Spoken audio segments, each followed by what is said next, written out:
আসসালামু আলাইকুম, welcome to my Facebook and YouTube. আছি রাইডার্স প্ল্যানেট তেজগাঁও শাখাতে। তেজগাঁয়ের এখানে আসার উদ্দেশ্য আজকে গত প্রায় 500 কিলোমিটার ধরে আমার বাইকের সাউন্ডের একটু প্রবলেম, সাউন্ড একটু সমস্যা, মানে সাউন্ডটা কেমন জানি ফাইটা ফাইটা যাচ্ছে। তো এটার ফল্ট ফাইন্ডিং করার জন্য আসছি যে এটা আসলে কমন কোনো সমস্যা নাকি অন্য কোনো কোথাও থেকে সাউন্ডটা আসছে সেটাই দেখবো। প্রথমে ট্যাপের অ্যাডজাস্টটা একটু দেখবো। ট্যাপের অ্যাডজাস্টটা দেখার পরে যদি ওকে হয়ে যায় তাহলে তো ওকে, আর যদি ওকে না হয় দেন অন্য আর কি সমস্যা সেটা দেখতে হবে। যে আমার বাইকের ট্যাপেট খোলা হয়েছে, আমি 500 কিলোমিটার আগে বাইকের লুবেল ফিল্টারটা পাল্টাইছিলাম, তারপর থেকে আমার কাছে মনে হয়েছে সাউন্ডের সমস্যা। বাইকের ভালভ ক্লিয়ারেন্স অত্যন্ত গুরুত্বপূর্ণ একটা বিষয়, যেটা ইঞ্জিনের ঠিক উপর সাইডে ইনটেক ম্যানিফোল্ডের উপরে যে অ্যাডজাস্ট এবং ইনটেক ভালভ থাকে, ভালভের ক্লিয়ারেন্স ঠিক রাখার জন্য ট্যাপের অ্যাডজাস্টমেন্ট করা হয়। ট্যাপের অ্যাডজাস্টমেন্ট যদি ঠিক না থাকে, আপনার রকার শাফটের উপর চাপ পড়ে রকার আর্ম ভেঙে যেতে পারে, ভালভ বাঁকা হয়ে যেতে পারে, আরও বিভিন্ন নানাবিধ সমস্যা হতে পারে। আপনার এই ট্যাপের ক্লিয়ারেন্স যদি নড়ে যায় তাহলে ইঞ্জিনের সাউন্ড নষ্ট হয়ে যায়। আপনারা ইঞ্জিনের সাউন্ড যখন নষ্ট হয়ে যায় তো ঠিক তখনই আপনার বাইকের ট্যাপের অ্যাডজাস্টমেন্টটা করাইতে হয়।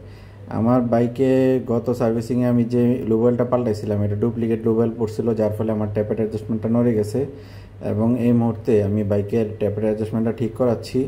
যদি এটা ঠিক না করি সেক্ষেত্রে আমার বাইকের ইঞ্জিনের উপর মারাত্মক একটা ব্যাড ইফেক্ট আসবে। পরবর্তীতে আমার বাইক ইঞ্জিন হয়তো বা অনেক সময় সিজও করে যেতে পারে। এই জন্য বাইকের ট্যাপের ক্লিয়ারেন্সটা গুরুত্বপূর্ণ।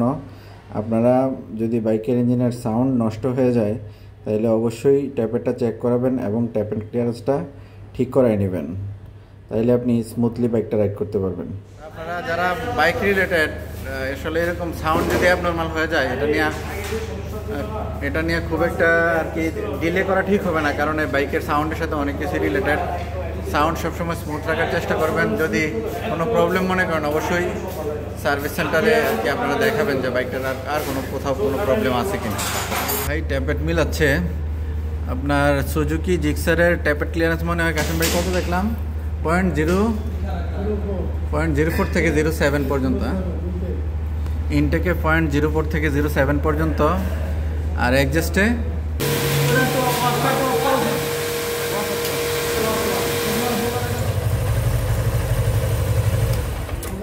বাইকের সাউন্ড যদি কখনো চেঞ্জ হয়ে যায় প্রাথমিক অবস্থায় আপনারা সবার আগে ট্যাপেট ক্লিয়ারেন্সটা চেক করাবেন। দেন ট্যাপেট ক্লিয়ারেন্স ট্যাপেট অ্যাডজাস্ট করার পরে যদি ওকে না হয় দেন আপনি অন্যদিকে হাত দিবেন। তার আগে প্রথমেই আর কি প্রাথমিক কাজ হিসাবে ট্যাপেট ক্লিয়ারেন্সটা অবশ্যই চেক করাবেন।